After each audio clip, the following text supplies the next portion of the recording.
तो लेक्चर 8 देखते हैं। अभी तक हमने ISO सर्टिफिकेशन वगैरह सब देख लिया। अब सॉफ्टवेयर इंजीनियरिंग का यूनिट 1 चल रहा है अभी हमारा।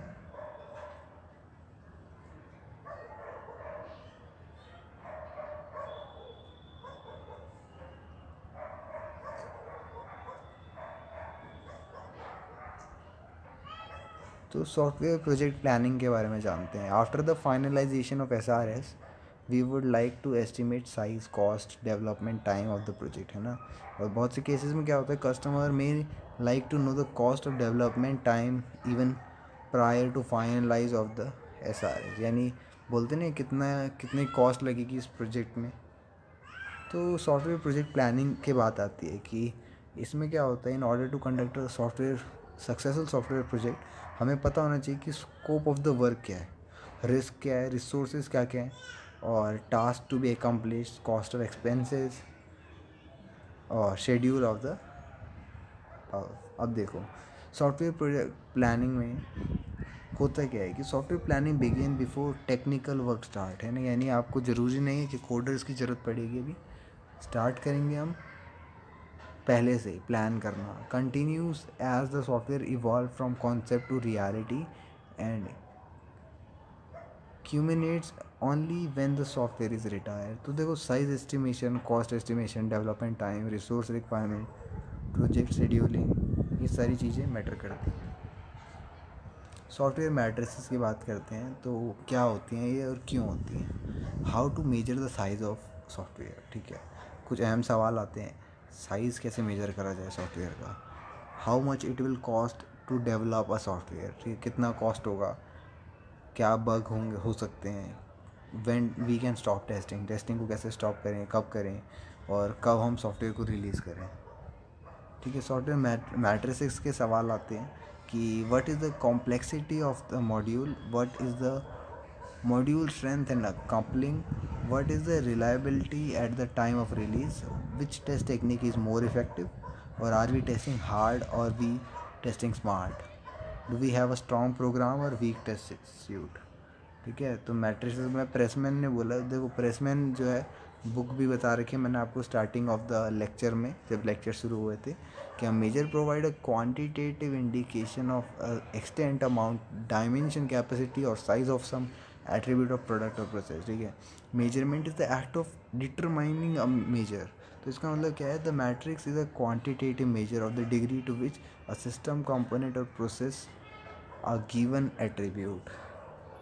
थ्योरेटिकल चीज़ें है ना। सॉफ्टवेयर मैट्रिसेस को भी डिफाइन करा गया कि मैट्रिसेस होती क्या हैं। तो a continuous application of measurement based on technique to the software development process and its products to supply meaningful and timely management information together with the use of those techniques to improve the process and its production, ठीक है। समझना बात को कि techniques है ना, जो techniques use होती हैं एप्लीकेशन को बनाने के लिए सॉफ्टवेयर डेवलपमेंट प्रोसेसेस में टेक्निक्स का यूज़ होता है, जिससे कि मीनिंगफुल और मैनेजमेंट डेटा को मैनेज करा जाए, ऐसे इन्फॉर्मेशन को मिला दिया जाए हमें, है ना। इन सब चीज़ों का यूज़ करके टेक्निक्स को, जिससे कि हमारा प्रोसेस और प्रोडक्ट बढ़िया बने, सॉफ्टवेयर मैट्रिसेस में लाया जाता है।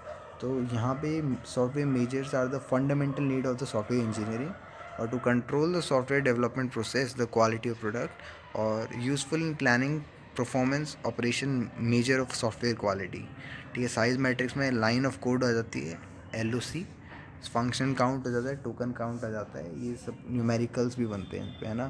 Source line of code SLOC और LOC is a software metrics use to measure the size of the software program to be counting the number of lines in the text of the program source code.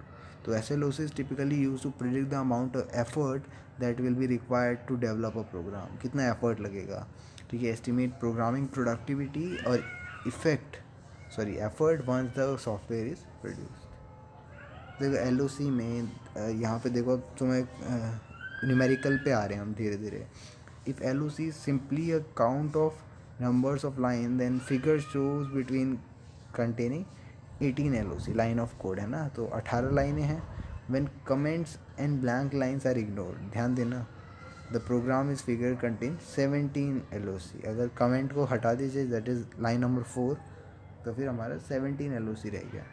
Furthermore, if the main interest is the size of the program for specific functionality, it may be reasonable to include executable statement.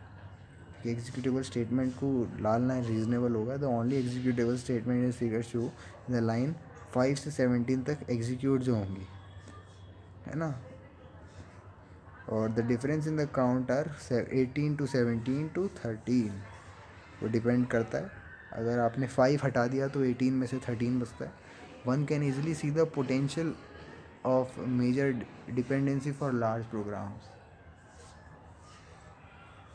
Example के तौर पे देखते हैं, for का loop है हमारे पास और देख रहे हो किस तरह से कर्ली ब्रेसेस का ज़रूरत है भी नहीं तब भी यूज़ हो रहा है. तो एडवांटेजेस क्या हैं? It is widely use and universally accepted.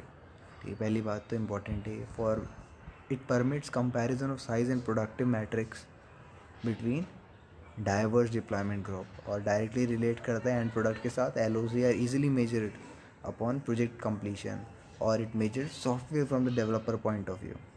ठीक है, और कंटिन्यूस इम्प्रूवमेंट होता है एक्टिविटीज़ जो हैं उसमें. डिसएडवांटेजेस आ जाते हैं, एडवर्स इम्पैक्ट ऑन एस्टिमेशन. ठीक है, दूसरा है डेवलपर्स एक्सपीरियंस. तो implementation of specific logic differ based on the experience. कुछ लोग 6 लाइन में करते हैं, कुछ लोग 2 ही लाइन में कर देते हैं. डिफरेंस इन लैंग्वेज का भी चक्कर पड़ता है. अगर कोबोल यूज़ कर रहे हो और C++ यूज़ कर रहे हो तो अलग अलग है. Event of GUI tool. So what is the event of GUI based programming language? And tools such as Visual Basic program are written related to the little code and the achievable high. Functional count क्या होता है? Function count आपने कई बार सुना होगा. तो एरन एल्ब्रेच while working for BMI recognized that the problem in size measurement in 1970 में देखा कि डेवलप्स अ टेक्निक जिन्होंने बोला फंक्शन पॉइंट एनालिसिस, FPA बोला.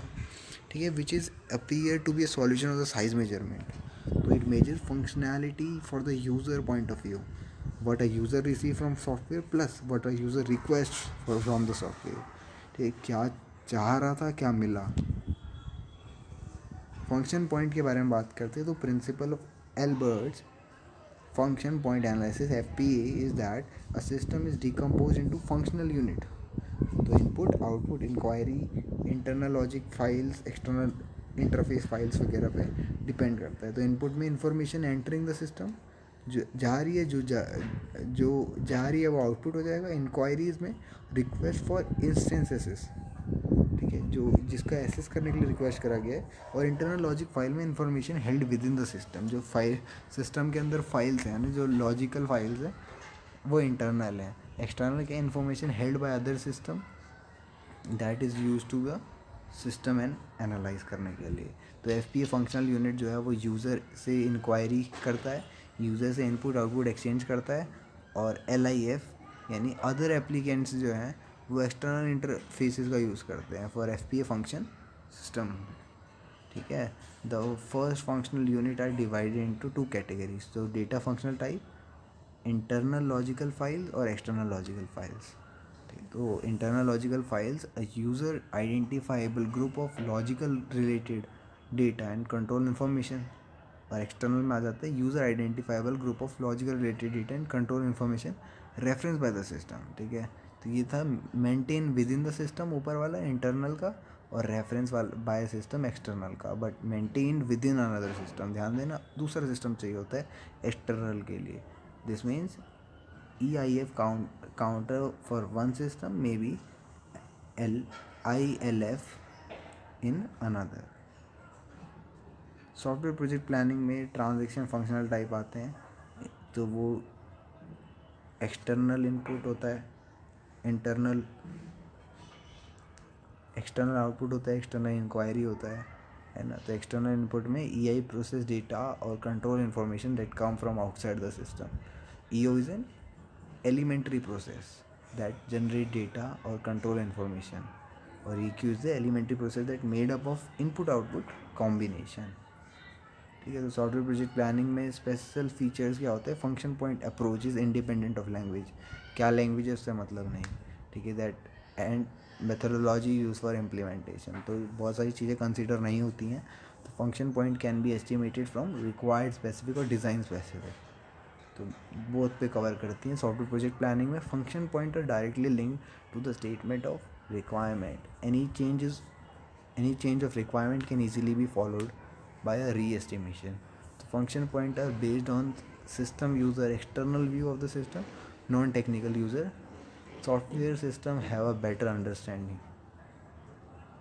सॉफ्टवेयर प्रोजेक्ट प्लानिंग में काउंटिंग फंक्शन पॉइंट, तो external input, external output, external inquiry, external logic files, external interface files, सारी चीज़ें दे रखी है। ठीक है, तो ये देखो, ये होता है हमारा ग्राफ होता है, ग्राफ मतलब टेबल होता है हमारा, ये टोटल अनएडजस्टेड फंक्शन पॉइंट है, यूएफपी कहते हैं इसको। ठीक है, ध्यान समझना, बोलेंगे कि अनएडजस्टेड फंक्शन पॉइंट काउंट, तो वो इस तरह से निकाला जाता है। ठीक है, अगर लो की बात आती है तो 3 से मल्टीप्लाई, एवरेज में 4 से, हाई से 6। तो ये हमारा एक्सटर्नल इनपुट का चक्कर। ठीक है, ई जो आएंगे, एक्सटर्नल आउटपुट में 4 5 7 होता है। देखो, ये याद करना पड़ेगा पहली बात तो, कि कब किससे मल्टीप्लाई करना है। तो मैं तुम्हें याद करवाने की कोशिश करता हूँ, यानी तुम्हें मतलब लॉजिकल बता देता हूँ। ठीक है, ये सब क्यों कर रहे हैं हम, क्योंकि ये मेथड बनाया गया है फंक्शन पॉइंट का, है ना। मैंने एल्बर्ट्स के बारे में बताया था, उन्होंने ये मेथड बनाया और वर्ल्ड वाइड एक्सेप्टेबल है ये मेथड। क्या होता है इससे देखो प्रोजेक्ट प्लानिंग का चक्कर पड़ता है। ठीक है, कि हमें पता चल जाता है कि क्या स्पेसिफिकेशन से क्या क्या करना है। तो एक्सटर्नल इनपुट में लो में 3 है, एवरेज के 4 से मल्टीप्लाई, हाई में 6 है, तो 3 4 6, मगर आउटपुट में 4 5 7। ठीक है, लो एवरेज हाई सबका, इंक्वायरीज़ में 3 4 6, और एक्सटर्नल लॉजिकल फाइल्स में 7 10 15, एक्सटर्नल इंटरफेस फाइल में 5 7 10। ठीक है, यूएफपी क्या होता है, द वेटिंग, पहले तो अनएडजस्टेड फंक्शन पॉइंट जो मैंने आपको बताया अभी थोड़ी देर पहले, the weighting factor are identified for all functional unit, है ना। जो वेट करते हैं सभी फंक्शनल यूनिट को आइडेंटिफाई करते हैं, and multiplied with the functional unit accordingly. The procedure for the calculation of UFP is given in the table shown below. ठीक है, तो प्रोसीजर दे रखा है, तो इस तरह से होता है। देखो, अब इस यहाँ पे एक सिंपल सा सवाल है कि ये नहीं बोल सकते हम कि ये सब आ कहाँ से रहा है, ये 5 3 कहाँ से आ गया, है ना। एवरेज में 5, वो लो में 3 हो गया, एवरेज में 5 कैसे हो गया। तो ये जो है, ये एक मेथड यूज़ होता है, किया गया है। ठीक है, और where it I indicate the row and J indicate the column. तो W I J is the entry of the ith row and jth column, J I J is the ZIJ is the count of number of functional unit. ठीक है, functional point क्या होते हैं, ये होता है U F P into CAF। ठीक है, तो देखो, organisation use function point method, CAF is a complexity adjustment factor, CAF, and is equal to 0.65 plus 1 0.01 into sigma FI। याद करना पड़ेगा। ठीक है, अभी तक मैंने क्या क्या याद करने के लिए बोला, एक तो लो एवरेज हाई के लिए किससे मल्टीप्लाई करते हैं, इंक्वायरी में अलग, आउटपुट इनपुट में अलग, है ना, फंक्शनल एक्सटर्नल फाइल में अलग, सब याद करना पड़ेगा। And then this formula, that is complexity adjustment factor का फार्मूला। तो देखो 0.65 याद हो जाएगा। ठीक है, अगर तुम 2 3 न्यूमेरिकल करोगे जो कि ज़रूरी हैं, क्योंकि न्यूमेरिकल में ही काम आता है ये, तो 0.65 प्लस 0.01 इंटू सिग्मा FI, और FI क्या है, 1 से 14 तक, 8 डिग्रीज ऑफ इन्फ्लुएंस। ठीक है, अभी बताऊंगा आगे अगली स्लाइड में। Are based on responses of question noted in table 3। देखो, इस तरह से है कि हमारे पास इन्फ्लुएंस कैसा है, तो फैक्टर हमें मिलता है 0 से 5 तक का स्केल मिलता है। अगर कोई इन्फ्लुएंस नहीं तो 0 है, और इंसिडेंटल है तो 3, ऐसे करके चलता है।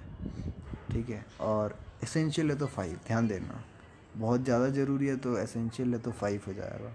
तो क्वेश्चन पूछे जाते हैं, ठीक है, उस हिसाब से चलता है कि देखो, अगर ये सारे सवाल आप पूछोगे, तब अगर मान लो कि जैसे आपने कोई सवाल पूछा, does the system required reliable backup और रिकवरी, क्या है सिस्टम को बैकअप और रिकवरी चाहिए, तो हाँ ज़रूर चाहिए, तो इसका मतलब 5 एसेंशियल हो गया।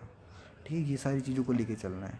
Is the data communication require, data communication चाहिए, डिस्ट्रीब्यूटेड प्रोसेस चाहिए, ये सारी चीज़ें हैं। ठीक है, ये टोटल 14 पॉइंट्स हैं, और इन 14 पॉइंट्स को कंसिडर करना पड़ता है।